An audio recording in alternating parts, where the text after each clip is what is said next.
शपथ लेते हैं कि अरावली को अंतिम सांस तक बचा के रहेंगे। मुस्लिम सिंह आगे बढ़ो, हम तुम्हारे साथ हैं। मुस्लिम सिंह संघर्ष करो, हम तुम्हारे साथ हैं। आप सब जना पधारिया और अपर पूर्व एमएलए साहब जेकर प्राकृतिक प्रेमी जिन्होंने आप कह सको और एक एड़ो विजन लेने साहब चालिया है आज दिन तक। आप इनका राजनीतिक कैरियर आप सब देखे वाला, मंगरा बेल्ट ले लो चाहे मारवाड़ कोई भी बेल्ट आप पूरो बेल्ट ले लो, काठो बेल्ट पूरो ले लो।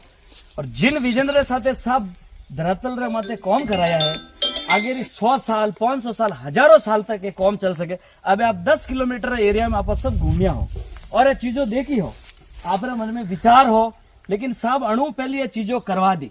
और आपने बहुत बड़ी जानकारी लिए बता दूं कि आप नरवरू लेन दिवेर तक पूरा काठा बेल्ट में मैंने मारी रावत समाज निवास करे।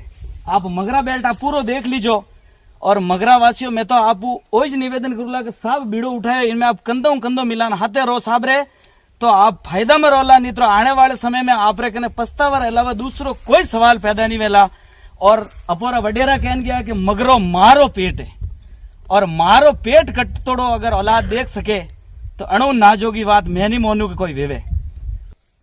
बड़ा सौभाग्यशाली हो कि अपोरे जो लोग लाडला प्रकृति प्रेमी जल प्रेमी विधायक साहब जनजना लाडला खुशबू सिंह जी जो सबो पहली जू अरावली पर्वतमाला हणियों के अरावली पर्वतमाला माते संगठ आवेरी हो तो आप हेंगो पहली त्रिवेणी महादेव ने साक्ष राखे ने माँ मैली माता रे आका ले ने आप मंगरा में आया है न क्यों सब जना भेड़ा वे ने मंगरा री इज्जत उछावनी है। मंगरा माते आपत आई है और हजारों जीव जंतु रो वो घर है अण घर ने बचावणो है तो साहब रो साथ हाथे अपने हाके कंधो मिलावणो है। अटे कोई पार्टी की बात नहीं है, नहीं कांग्रेस नहीं बीजेपी, आ मानवता इंसानियत और जीव जंतु की रक्षा की बात है।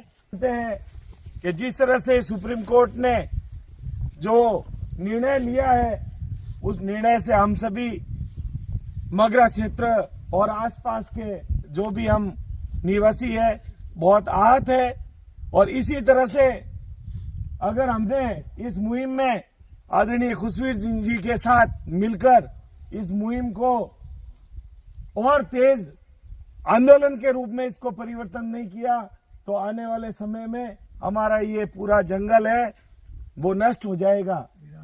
कि जिन्होंने इस मंगरा बेल्ट का इतना सोचा और जो ये चल रही है प्रक्रिया इनमें ध्यान में रखते हुए मैं सभी लोगों से मैं यही अपील करना चाहूँगा कि आप अभी ये मौका है और साहब का साथ दो। ये काम धंधे तो होते रहेंगे, फिर बाद में सिर्फ पछतावा होगा, कुछ नहीं बचेगा अपने पास। खुशी भी थी मोने भी कि वो बीड़ो मार विधायक साहब खुशी से नहीं उठावे दिया है। मैं आपसे पूछना चाहूंगा कि इस मगरा बेल्ट में जो विकास हुआ है किसने करवाया, कब करवाया? जहाँ अपन खड़े हैं मेरे एक विचार आया है कि मैं कुछ परमार्थ के लिए भी करूं। वोटों के लिए तो हम सभी करते हैं, वोट प्राप्त करने के लिए, जैसे कैसे पब्लिक को बाद में बोली पब्लिक का नुकसान हो तो हमें वोट कैसे मिलना चाहिए। लेकिन इन अदृश्य मूक प्राणियों के लिए भी मैंने सोचा और विधायक कोष से जहां अपन खड़े हैं ये यहाँ से खजूरों की नाल तक 10 किलोमीटर ये वैली है, नाल कहते हैं इसको। और इस वैली के अंदर जगह जगह जो आपको ये एक छोटा सा एक हमारी भाषा में नाडी कहते हैं तालाब है छोटा सा, और वन विभाग इनको मिनी परकुलेशन टैंक कहते हैं ताकि पानी परकुलेट होके आगे से आगे ये सीरीज में बनी हुई है 10 किलोमीटर तक और पूरा में पानी बह रहा आज आपको नजर आएगा। यहाँ पे अंग्रेजी बबूल इतना था कि कोई पाँव नहीं रख सकते थे और आज आप देख लो 2 साल में वापस कुछ अंग्रेजी बबूल उग गया है। 5 साल तक लगातार हमें अंग्रेजी बबूल को इरेडिकेट करना पड़ेगा। इरेडिकेट अंग्रेजी बबूल होगा तभी हमारी ये आप देख लो ये बांस के पौधे जो यहाँ से बांसोर के नाम से ये बांस कहलाया जाता था, इस क्षेत्र का नाम बांसोर इसीलिए पड़ा है। ये जो आप देख रहे हैं ये घास ये दामन घास है ये, और ये एरोपोनिक घास है, इसके लिए पानी नहीं चाहिए, ये हवा का मॉइस्चर खींच के। और ये देखो आप ये 7 दिन पहले ये किसी जानवर ने खाई है, सांबर ने या रोजड़े ने, तो ये फूट गई। आप देख लो, आप ये ताजी फूटी हुई है ये दामन, तो इसी तरह पूरी दामन ग्रास इसके अंदर जगह जगह मैंने ट्रेंचेज बना के और ट्रेंचेज के ऊपर दामन ग्रास मैंने लगवाई है। और पूरी स्थानीय वनस्पति जो खैर, एक जमाने में खैर यहाँ पे कत्ता कैंप लगा था, मुझे याद है आज से 45-50 वर्ष पहले। और उड़ीसा के कुछ लोग आए, वो कत्ता बनाते थे, खैर काट काट के उनकी चिप्स बना के और पानी में उबाल के और पान में खाने वाला कत्ता बनता था। आज वन विभाग का एक विंग ऐसा था जो व्यापार करता था, उसने कत्ता तो बना दिया, लेकिन उसके बाद में जो खैर काटे उन खैर का कल्चर नहीं किया। कल्चर नहीं हुए। उसका कल्चर होना चाहिए, जहां से काटा उसका ऊपर से मुंह गोल होता है, जिस तरह अपना घुटना होता है उस तरह से गोल करते तो वापस टूट जाता। उन्होंने यूं ही काट दिया, अंदर पानी रिस गया, खत्म हो गया, और उसके बाद में खैर का वृक्षारोपण हुआ ही नहीं है। बहुत कम खैर बचे हैं, और वो भी खैर चाहने चुपके चोरी छुपे कोई ले जा सकते हैं। अब तो दर्शन रूपी खैर बचे हैं। तो मैं चाहता हूं कि अरावली बचाओ अभियान सिर्फ नारा ही नहीं देना है।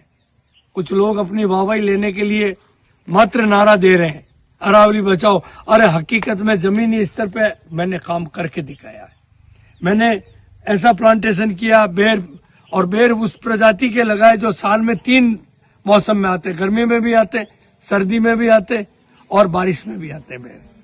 उन बेरों से यहाँ के जो सुअर है, वाइल्ड बोर, रोज है, सांबर है, फोरन डियर है, जो विलुप्ति की कगार पे है, चौसिंगा बहुत कम रह गए हैं। रावली और कोमलगढ़ सेंचुरी में मुश्किल से 15-20 बचे होंगे। तो उनके खाने के लिए जंगल में अगर खाने को मिलेगा तो वो जंगली जानवर बाहर खेतों में जाके नुकसान नहीं करेंगे। ये विजन होना चाहिए, व्यक्ति की सोच होनी चाहिए। आप लोग मुझे कहते साहब क्या आपने जंगल में पैसे दे दिए? हाँ दिए मैंने, इसकी शिकायत भी हुई। मैंने कहा जांच करवा दो, फिजिकल वेरिफिकेशन करवाओ, और जब फिजिकल वेरिफिकेशन करने आए उनको भागना पड़ा यहाँ से। ये जब देखा इन्होंने 10 किलोमीटर लंबा, मामूली पैसे में 30-40 लाख रुपए में आज कम से कम 30-40 मिनी पर्कुलेशन टैंक, जगह जगह ट्रेंचेज, जगह जगह दामन घास का और वृक्षारोपण मैंने करवाया, बेरों का वृक्षारोपण करवाया, और उसकी वजह से जंगली जानवर बाहर नहीं निकलता है, यहाँ का यही रह जाता। अगर इसी तरह सभी जनप्रतिनिधि इस सोच के साथ में सिर्फ सोशल मीडिया पे वाहवाही लेने के लिए अरावली बचाओ का नारा लगा दिया, 10-20 लोगों को खड़ा कर दिया और जयकारा करने से नहीं होगा। साथियों यहाँ आके देखो, आपको खुशवीर सिंह दिखाएगा कि जमीनी हकीकत। मैंने इस अरावली की गोद में राजीव गांधी फाउंडेशन के माध्यम से, विभिन्न संस्थाओं के माध्यम से, विधायक कोष से मैं प्रधान था तब से लगाकर, जिला प्रमुख था तब से लगाकर, इस अरावली की गोद में तलेटी में कम से कम 350-400 एनीकटों का निर्माण करवाया। आज उसी की बदौलत आज ये पानी बहता हुआ आपको नजर आ रहा है, कुएं रिचार्ज हो गए। तो मैं अपील करता हूं कि अभी जो एक चर्चा चल रही है कि 100 मीटर से कम होगा, आप हैदराबाद का जंगल आपने देखा कितना शानदार सघन जंगल था, डेंस फॉरेस्ट था। आज एक आधे से पूरे जंगल मिट्टियामेट हो गया। वहां के लोगों को 10-10 किलोमीटर तक कहते हैं कि खाली करना पड़ रहा है। इससे ज्यादा दुर्भाग्य क्या हो सकता है? अरावली बचाना है हमें, तो इसके लिए अगर जान भी चली जाए तो कोई गम नहीं है। मेरा पूरा जीवन जो शेष बचा है वो इस अरावली बचाओ अभियान में समर्पित करता हूं। मैं आज घोषणा करता हूं इन वृक्षों के सामने, इस पवित्र धाम के सामने, मैं आज घोषणा करता हूं शेष जीवन मेरा अरावली बचाओ अभियान में लगा रहेगा। और मारवाड़ी में कहावत है कि अगर अरावली बचाओ अभियान में सफलता मिल गई तो मरिए मकोतर जाऊं, मोक्ष प्राप्ति होगी मरणोपरांत। इससे बढ़कर कोई धाम नहीं हो सकता है। इसलिए मैं सभी ऋषि मुनियों से, हमारे मठाधीशों से, साधु संतों से, भजन कलाकारों से, मैं अधिवक्ताओं से, अध्यापक गणों से, सरकारी कर्मचारियों से, समाज सेवियों से, बुजुर्गों से, युवाओं से, मातृशक्ति से, मैं बच्चों से अपील करता हूं, विद्यालय में जितने भी पढ़ रहे हैं उन सब बच्चों से अपील करता हूं कि आप इस अभियान में शामिल हो और हमारे इस अरावली को बचाना है। तब तो हमें आगे आना होगा। इसके लिए हम अलग अलग कार्यक्रम प्रारंभ करने जा रहे हैं। हमारी पूरी टीम यहाँ जो आपको ये दिख रहे, दूर दूर से आप आए, कुछ लोग आगे गए, कुछ उससे भी आगे गए। आगे खजूरों की नाल कहलाती है, जहाँ खजूर असंख्य मात्रा में खजूर थे, आज कुछ खजूर वहां नजर आ रहे हैं, सब विलुप्त हो गए। तो इस विलुप्त होते हुए हमारे अरावली के जंगल को, जहाँ भगवान परशुराम महादेव का स्थान है इस अरावली में, और उस अरावली के जंगल को 100 मीटर की बात को कह के और उसको समाप्त करने की बात कर रहे हैं। जान भी चली जाए तो कोई गम नहीं है, लेकिन एक टहनी तक हम नहीं करने देंगे इस अरावली का। इसलिए मैं अपील करता हूं कि आप मेरे साथ जुड़े इस मुहिम में, इस अभियान में, इस महायज्ञ में।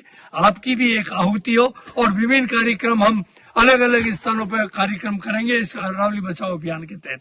और मैं ड्रोन के माध्यम से आपको बताऊं, एक मामूली 40 लाख रुपए में विधायक कोष के कितना बड़ा काम हुआ है, कोई कल्पना नहीं कर सकता है। वो काम करके मैंने दिखाया है। आप सबको, मेरे साथियों ने पिछले 7 दिन से मुझे कह रहे हैं कि कुछ करो, और आप नहीं करोगे तो कौन करेगा अरावली। मैंने राजस्थान की विधानसभा की पटल पर अरावली बचाने के लिए एक नहीं, मेरे 20 वक्तव्य, आप जाके यूट्यूब पे आप देख लेना, 20 वक्तव्य अरावली को बचाने के लिए, जंगल को बचाने के लिए। इनका पर्यावास समाप्त हो चुका है, जंगल सिमट गया और फिर आ गया जंगल हमारे खेतों की बाड़ों में। उस खेतों की बाड़ों में 10 फुट चौड़ी बाड़ होती, उस बाड़ के अंदर कछुआ भी रहता, तो बोगी भी रहती, तो सांप भी रहता, तो खरगोश भी रहता, तो छोटी छोटी क्वेल्स होती है, लावी कहते हैं उसको, वो लावी है, तीतर है। ये हमारे पर्यावरण के पारिस्थितिकी संतुलन बनाए रखने के लिए बहुत जरूरी है। हमारा पारिस्थितिक संतुलन नहीं बनेगा, फौना और फ्लोरा दोनों को हमें बचाना है। और उसको अब तारबंदी के नाम से हमने उनके पर्यावास को खत्म कर दिया, उनके हैबिटाट को खत्म कर दिया, उनके घर को हमने उजेड़ दिया।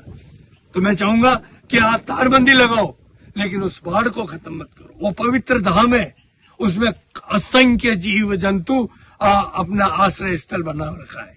अगर उनका हम आश्रय स्थल उजाड़ेंगे तो एक दिन वो दिन दूर नहीं है साथियों, पैसे हम कमा लेंगे, सब कुछ कर लेंगे बाहर जाके, लेकिन हमारा घर उजड़ जाएगा हम दूसरों के घर को अगर उजाड़ेंगे। मेरी अपील है हाथ जोड़ के कि आप तारबंदी लगाओ, लेकिन उस बाढ़ को मत हटाओ। उस बाढ़ के अंदर असंख्य जीव जंतुओं का पर्यावास है। मैं पुनः अपील करता हूं कि इस अभियान में आज से प्रारंभ करने जा रहे हैं हम बांसोर की नाल से, बांसोर के जंगल से, और पूरे अरावली में हम यात्रा निकालेंगे। विभिन्न चरणों में विभिन्न माध्यम से हम करेंगे और आम जन को जागृत करेंगे और अरावली को हम बचा के रहेंगे। सर, एक आखिरी क्वेश्चन है। आपने तो अपने जीवन का अधिकांश भाग इस क्षेत्र में, इस मगरे के बीच में बिताया है, तो फैसला आया, ये जो पहाड़ी दिख रही है तो सभी 100 मीटर से कम है, तो कितनी कुछ पीछे रह पाएगी? अगर आप देखें, मैंने एक जंगल को एक इंच नाप रखा है। मेरी रुचि थी, पिछले 50 वर्षों से मैं जंगल में बहुत दिन बिताए, बहुत रातें बिताई है मैंने। मुझे बहुत अनुभव है कि जंगल क्या होता है। ये जंगल रात को जीवंत होता है, दिन में आपको लगता है कि शांत है, रात में ये जंगल जीवंत होता है और उसका एक नजारा और ही होता है। और मैंने ये 7 परतों में हमारे अरावली श्रृंखला है, मेवाड़ से मारवाड़ के बीच में 7 कहीं 6 परतें हैं, 6 लेयर्स में ये पहाड़ी की श्रृंखला है। 6 श्रृंखला है, कहीं 7 श्रृंखला, तो 3 तो मैं नहीं कह सकता हूं, और बाकी नीचे की 3 श्रृंखला 100 मीटर से नीचे है। अब आप अंदाज लगाओ, जो 100 मीटर की चर्चा चल रही है, आप और हम कल्पना नहीं, हमें भागना पड़ेगा, खाली कराएंगे। जिस तरह वहां हैदराबाद में हुआ है वो यहाँ हो जाएगा। तो मैं सभी अरावली वासियों को निवेदन करता हूं कि अभी नहीं तो फिर कभी नहीं, आपको जगना होगा। मैं राजनीति, दलगत राजनीति से ऊपर उठकर सभी भाइयों से, मुझे भारतीय जनता पार्टी के कार्यकर्ताओं के भी फोन आ रहे हैं कि आप इसको आगे बढ़ो और हम सब आपके साथ में, और इस अरावली को संरक्षण प्रदान करें। और पुनः आज से 100 वर्ष पहले जो अरावली था, साधु संतों की जब कल्पना करते हम कि हाथ में कमंडल, कुटिया, और कुटिया जंगल के अंदर, नदी बह रही है, झरना बह रहा, कलकल करता, वो कल्पना साधु की होती है। और साधु ही अगर नहीं बचाएंगे इस जंगल को, वो आगे नहीं आएंगे, तो जंगल कैसे बचेगा। तो मेरी अपील है कि ये 100 मीटर 3 श्रृंखला तो 100 मीटर के अंदर ही है, और 3 श्रृंखला हो सकता है 100 मीटर से बाहर हो। तो बहुत तहे दिल से मैं अपील करता हूं कि इसमें आप सभी राजनीति को छोड़कर आगे बढ़ा रहे हैं। Okay, thank you sir.